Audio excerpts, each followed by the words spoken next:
I'm gonna fall.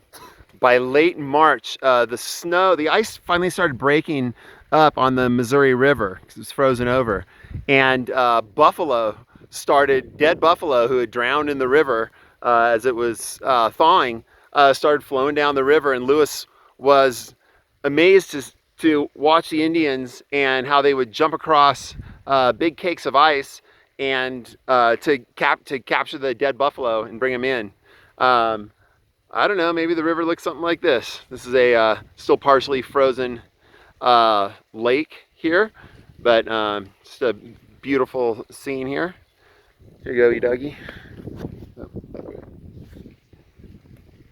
So on April 5th, they finally got the boats back in the water. The river had thawed enough they could get them back in the water. On April 6th, they packed the boats, and on April 7th, they headed upriver again. So the keel boat is going to go downriver. The keel boat is way too big to move up as the river gets smaller. It gets narrower and it gets swifter. It's not going to be able to make it much further. So the keel boat was just to get them to the Mandan, and then a crew is going to take it back down. The two pirogues, large 30-foot or so canoes, are going to go up the river along with 6 canoes that they made, 6 small dugout canoes, just dug out from solid pieces of cottonwood trees. And that's what's going to head up the river. So they transferred everything from the keel boat onto the pirogues and the canoes to get up the river. And they were anxious to get going. They'd been there for 5 months and they were really anxious to get moving.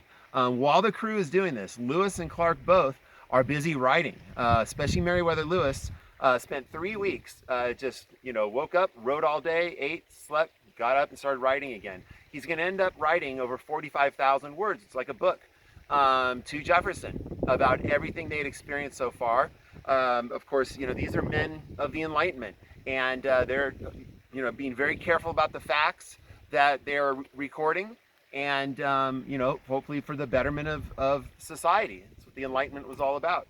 And they're going to contribute so much knowledge, not just to the United States, but to the world. The interior of America was not known yet.